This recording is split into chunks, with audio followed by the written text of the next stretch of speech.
नमस्कार दोस्तों, partial differentiation यानी कि आंशिक अवकलन का पार्ट 7 आपके सामने लेके आया हूँ। इससे पहले 6 वीडियोस इसकी आ चुकी हैं, तो जिन लोगों ने वो पहले वाले पार्ट्स नहीं देखे हैं वो नीचे डिस्क्रिप्शन में आपको लिंक मिल जाएगा, आप वहाँ से देख सकते हैं उसको।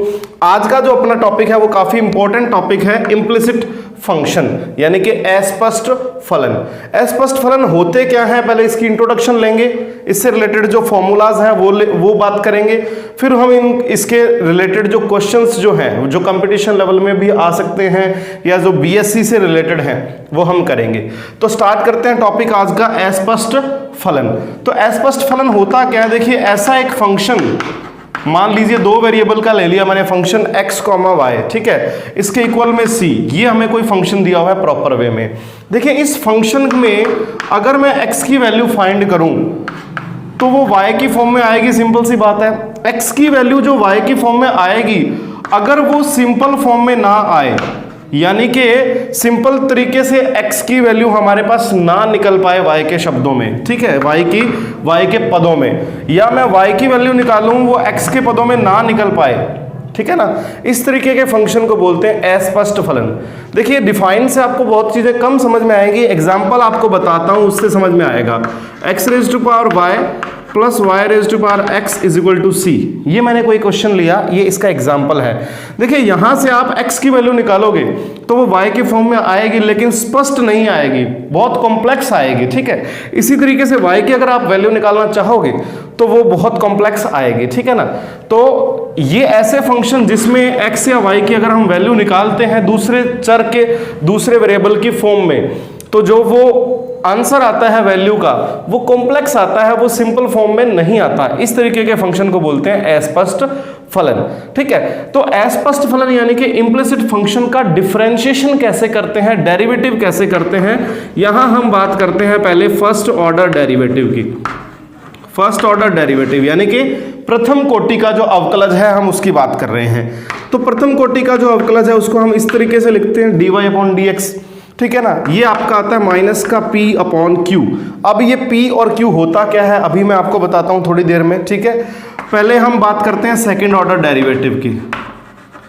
सेकंड ऑर्डर डेरिवेटिव यानी कि द्वितीय कोटि का अवकलज। द्वितीय कोटि के अवकलज को कैसे लिखते हैं, डी स्क्वायर वाई अपॉन में dx स्क्वायर, ये लिखते हैं, ठीक है। इसका फॉर्मूला भी आपको लर्न करना है, जैसे ये माइनस p अपॉन q है तो इसका क्या है, इसका फॉर्मूला आपको याद करना है, minus q square r minus 2pqs plus p square t upon q cube. ये फॉर्मूला रहता है सेकेंड ऑर्डर डेरिवेटिव का इम्प्लिसिट फंक्शन के अंदर। अब यहां देखिए pq यूज हो रहा है, यहाँ q r s और t यूज हो रहे हैं। तो ये होते क्या हैं, इसके अंदर मेन जो चीजें हैं वो 5 चीजें हैं जो यूज हो रही हैं हमारे पास। पहले हमें p की वैल्यू निकाल दूं तो del f upon del x, यानी कि जो भी हमें फंक्शन दिया होगा, जो भी फंक्शन दिया होगा उसका x के रिस्पेक्ट में डिफरेंशिएशन जो रहेगा पार्शियल फॉर्म में, आंशिक अवकलन के रूप में जो रहेगा उसको हम बोलेंगे p, ठीक है। फिर हम बात करते हैं q की। q रहता है डेल f अपॉन में डेल y, q की वैल्यू क्या होती है, डेल f अपॉन में डेल y। फिर उसके बाद आता है r, p q r s t लगातार चलेगा। r क्या है, डेल स्क्वायर f अपॉन में डेल x स्क्वायर, ठीक है। जो x का डिफरेंशिएशन पहली बार किया था उसका दोबारा x के रिस्पेक्ट में होगा, तब हम उसको बोलेंगे r, ठीक है। फिर हम s की बात करें, s में दोनों चीजें आती हैं, del x del y, denominator में दोनों आते हैं। हम y वाले फंक्शन का जो डिफरेंशिएशन था ऑलरेडी उसका x के रिस्पेक्ट में कर दें या x वाले का y के रिस्पेक्ट में कर दें, दोनों से सेम आंसर आता है। ये s की वैल्यू हो गई, t की जो वैल्यू है वो है del square f upon del y square, ठीक है ना। तो ये 5 चीजें आपको लर्न करनी है, ये पांचों की पांचों चीजें इसके अंदर यूज हो रही हैं, ठीक है। तो ये तो था इस इम्प्लिसिट फंक्शन के टॉपिक का इंट्रोडक्शन। ये जो हमने एग्जाम्पल लिया है हम इसको सॉल्व भी करते हैं। देख लीजिए, मान लीजिए क्वेश्चन अपने को दे रखा है x raise to power y plus y raise to power x minus c is equal to 0। ये माइनस का c है लेफ्ट साइड में आने के बाद, इक्वल टू क्या रह गया, 0। और मान लीजिए कि मुझे फाइंड करना है dy अपॉन में dx, ये मुझे फाइंड करना है dy अपॉन dx। तो फॉर्मूला क्या है मेरे पास, minus p upon q। p का मतलब क्या है, डेल f अपॉन में डेल x, ठीक है ना। तो ये मुझे अगर फाइंड करना है तो मुझे पहले p फाइंड करना पड़ेगा, डेल f अपॉन में डेल x की वैल्यू। ये मेरे पास फंक्शन है, इसका डिफरेंशिएशन किसके रिस्पेक्ट में, x के रिस्पेक्ट में। तो अब आपको एक बात मैं दोबारा रिमाइंड करवा दूं, जब x के रिस्पेक्ट में हो रहा है तो y को हम क्या मानेंगे, कांस्टेंट। y जो है वो एज्यूम्ड होगा एज ए कांस्टेंट। तो यहां इस फंक्शन की बात करें, डिफरेंशिएशन करें x के रिस्पेक्ट में, तो x की पावर n रहेगा, क्योंकि y क्या है, कांस्टेंट, ठीक है ना। नीचे बेस, ऊपर कांस्टेंट, तो x raise to power n, ये फॉर्मूला आपका स्टैंडर्ड फॉर्म में रहता है। n को हम कांस्टेंट मानते हैं, तो फॉर्मूला लग जाएगा n x n माइनस 1। समझ में आ रही है बात। x की पावर n का डिफरेंशिएशन क्या होता है, n आगे आ जाता है, x की पावर 1 कम हो जाती है, तो मैंने वही किया है। प्लस a की पावर x, ये नीचे कांस्टेंट है, ऊपर वेरिएबल है, a की पावर x का डिफरेंशिएशन क्या होता है, a की power x into log a।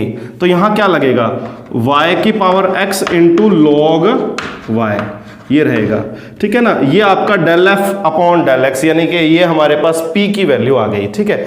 इसी तरीके से हमें क्या फाइंड करना है, q, क्योंकि मुझे माइनस p अपॉन q चाहिए। तो q की वैल्यू क्या आएगी, डेल एफ अपॉन में डेल y, यानी कि पूरे फंक्शन का y के रिस्पेक्ट में डिफरेंशिएशन।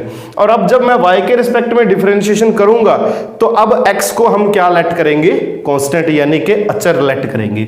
तो यहां क्या रहेगा, ये कांस्टेंट है, a की पावर x रहेगा, तो x की power y log x plus y variable है, x कांस्टेंट है, तो x की पावर n रहेगा, x y x माइनस 1, ये रहेगा, ठीक है ना। ये मेरे पास p की वैल्यू आ गई, ये मेरे पास q की वैल्यू आ गई। बस आप इसको डिवाइड की फॉर्म में लिख दो, हमारे पास dy अपॉन dx आ जाएगा, ठीक है। लिखते हैं dy अपॉन में dx माइनस ये वाला, ये फॉर्मूले में रहता है p ऊपर मतलब ये चीज ऊपर, y into x raise to power y minus 1 plus y raise to power x log y। Denominator में क्या रहेगा दोस्तों, डिनोमिनेटर में ये चीज x raise to power y log x plus x y x minus 1, ठीक है ना, ये रहेगा। तो ये आपका फाइनल आंसर है dy अपॉन dx, यानी कि फर्स्ट ऑर्डर डेरिवेटिव है, ठीक है ना। एक दो और एग्जांपल लेते हैं जिससे आपको अच्छे से समझ में आ जाएगा इम्प्लिसिट फंक्शन का डिफरेंशिएशन कैसे करते हैं। हमने फर्स्ट ऑर्डर डेरिवेटिव का एग्जांपल ले लिया, एक एग्जांपल लेते हैं अपने सेकंड ऑर्डर डेरिवेटिव का। सेकंड ऑर्डर डेरिवेटिव का क्वेश्चन क्या है, if x cube plus y cube minus 3ax square equal to 0, हमें प्रूव करना है d square y upon d x square plus 2a square x square upon y power 5 equal to 0, हमें ये चीज prove करनी है। तो सबसे पहले हमें देखो d square y upon d x square की वैल्यू फाइंड करनी पड़ेगी। तो यानी कि इसकी वैल्यू फाइंड करने के लिए हमें क्या करना पड़ेगा, सेकंड ऑर्डर डेरिवेटिव का फॉर्मूला अप्लाई। तो d square y upon d x square का जो फॉर्मूला होता है वो क्या होता है दोस्तों, minus q square r minus 2pqs plus p square t upon q cube, ये हमारा फॉर्मूला होता है। तो इसके अंदर जो ये चीजें हैं, 5 फंक्शन है p q r s t, हम फाइंड करते हैं। पी क्या होता है, del f upon del x, यानी कि इस पूरे फंक्शन का x के रिस्पेक्ट में डिफरेंशिएशन p होता है, ठीक है। तो यहाँ बन जाएगा 3x स्क्वायर, y क्यूब का हो जाएगा 0, क्योंकि p क्या है, del f upon del x, यानी कि x के रिस्पेक्ट में हो रहा है। और यहाँ क्या बन जाएगा 3 2 6ax, ये आपका p बन गया। फिर q क्या होता है, q होता है y के रिस्पेक्ट में डिफरेंशिएशन, यानी कि del f upon del y, ठीक है ना। तो क्या बनेगा 3y स्क्वायर माइनस ये 0 बन जाएगा, ठीक है ना। ये भी 0 है, इसका 3y स्क्वायर हो गया, इसमें y नहीं है, तो इसका मतलब डिफरेंशिएशन 0। r क्या होता है, r होता है del square f upon del x square, यानी कि इसका दोबारा डिफरेंशिएशन x के रिस्पेक्ट में। तो 3 2 6x माइनस क्या बन जाएगा 6a, समझ रहे हो बात। यहां से हम 6 कॉमन ले लेंगे, ठीक है, बाद में लेंगे उसको। फिर s का मतलब ये del square f upon del x del y, ये del f upon del y है, इसका अगर मैं x के रिस्पेक्ट में कर दूं, ठीक है ना, तो इसका डिफरेंशिएशन बन जाएगा 0, यानी कि s की वैल्यू आएगी 0। Del square f upon del x del y, इसकी वैल्यू क्या बन जाएगी 0।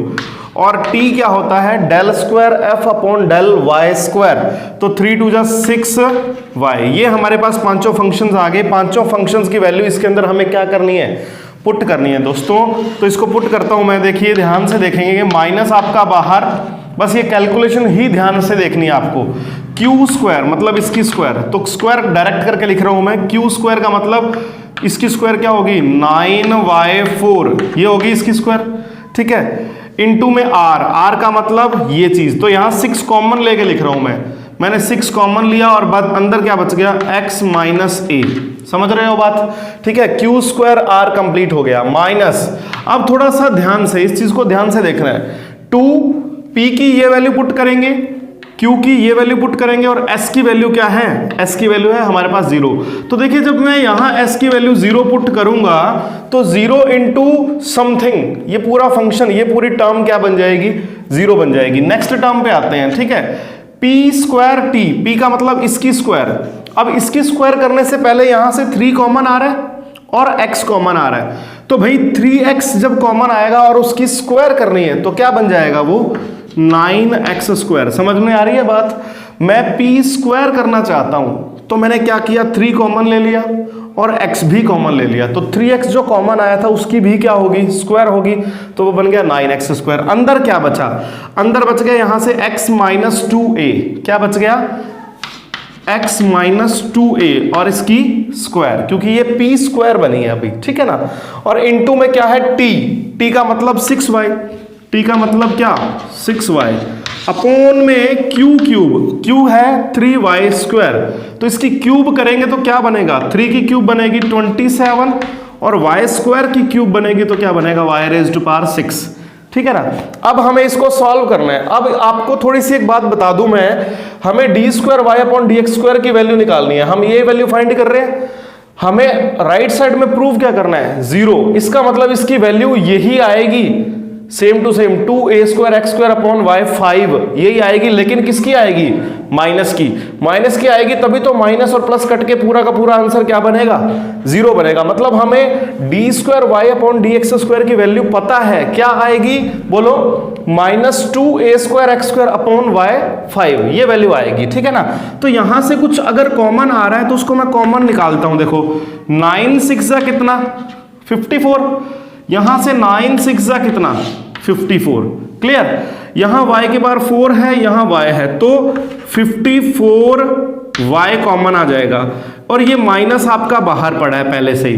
देखो 9 6 54, 9 6 54, y4 है यहाँ पे, यहाँ y है, तो ये बाहर आ गया, ठीक है ना। उसके अलावा अंदर कुछ भी कॉमन नहीं आ रहा है। एक बार अगर बाद में कोई चीज कॉमन आएगी तो हम देखेंगे। यहाँ अंदर क्या बचेगा 9 और 6 बाहर चला गया, y4 में से एक y बाहर चला गया, बच गया आपके पास y3 और अंदर क्या बच गया x माइनस a। समझ में आई इतनी बात। प्लस देखिए 9 6y पूरा का पूरा बाहर गया, अंदर बच गया हमारे पास x स्क्वायर, इसकी होल स्क्वायर को ओपन कर देते हैं, x स्क्वायर बचा, इसकी स्क्वायर को ओपन करते हैं, तो क्या बनेगा x square plus 4a square minus 4ax, ठीक है ना। a minus b whole square identity को मैंने क्या कर दिया ओपन कर दिया।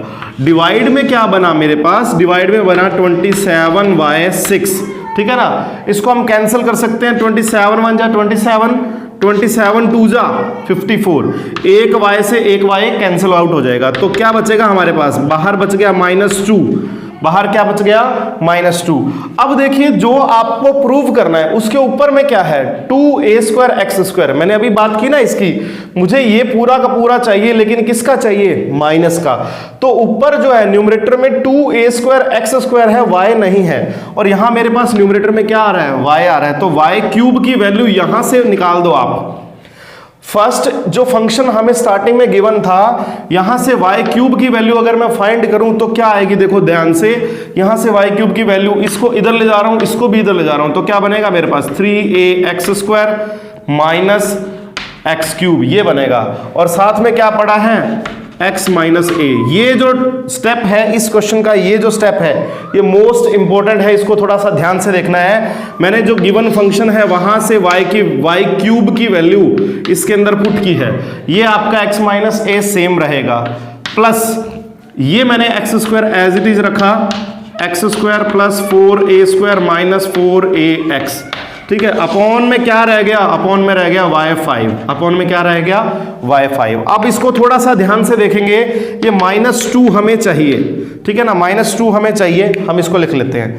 अब देखिए इन दोनों ब्रैकेट्स का अंदर मल्टीप्लाई होगा, अंदर मल्टीप्लाई होगा तो क्या बनेगा, देखिए 3ax² का x के साथ मल्टीप्लाई करो, हो सकता है यहां से x² कॉमन ले लो आप, उससे कोई फर्क नहीं पड़ता, x² पूरे में से बाहर आ जाएगा, लेकिन हमारा एक स्टेप बढ़ेगा, हम स्टेप नहीं बढ़ाना चाहते, तो 3ax² को x से मल्टीप्लाई करेंगे तो ये बनेगा 3ax³, यही बनेगा 3ax³, 3ax² इंटू x, ठीक है। फिर इसका इसके साथ तो क्या बनेगा बोलो, माइनस का 3a² x², यही बनेगा, इसका दोनों के साथ हो गया।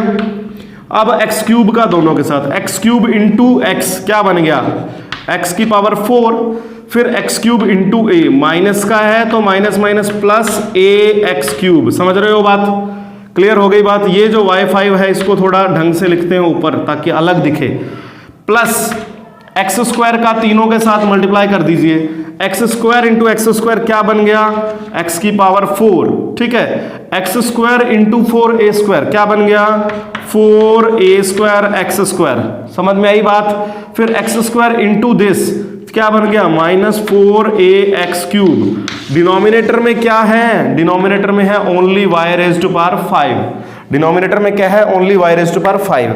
अब देखिए बहुत सारी चीजें यहां से कट जाएंगी, कैसे कट जाएंगी, देखिए ये x की पावर 4, x की पावर 4 से कैंसिल आउट हो गया, ये देखिए क्या है, ये 3ax³ है, ये क्या है 4ax³, ये प्लस का 3ax³ प्लस का ax³ कितना हो गया, 4ax³ हो गया।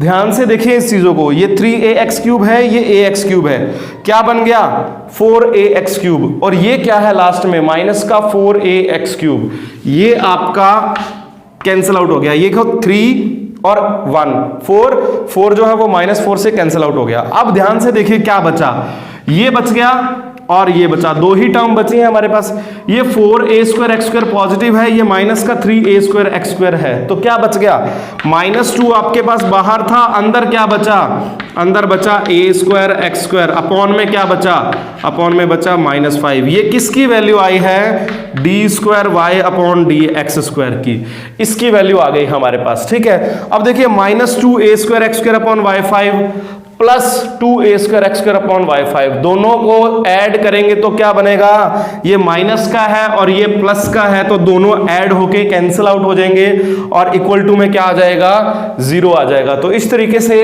ये जो क्वेश्चन था ये हमने प्रूव कर दिया, d²y/d x² plus 2a² x² upon y5 equal to 0, यानी कि इसकी वैल्यू देखो माइनस में आई है और ये वैल्यू आपकी पॉजिटिव है, तो माइनस जो है वो प्लस के साथ कैंसिल आउट हो जाएगा, इक्वल टू में क्या बच जाएगा, 0 बच जाएगा। तो ये आपका फर्स्ट ऑर्डर डेरिवेटिव और सेकंड ऑर्डर डेरिवेटिव का एक एक एग्जांपल हो गया, ठीक है। नेक्स्ट पार्ट में आपके लिए बहुत सारे क्वेश्चन मैं आपके सामने लेके आने वाला हूं प्रैक्टिस करने के लिए, जो कि बहुत सारे एग्जाम्स में आए भी हुए हैं, जैसे आरपीएससी एग्जाम के अंदर या नेट एग्जाम के अंदर या केवीएस एग्जाम के अंदर जो एग्जाम में क्वेश्चंस आए हुए हैं वो क्वेश्चंस मैं आपके सामने लेके आऊंगा, ठीक है दोस्तों, धन्यवाद।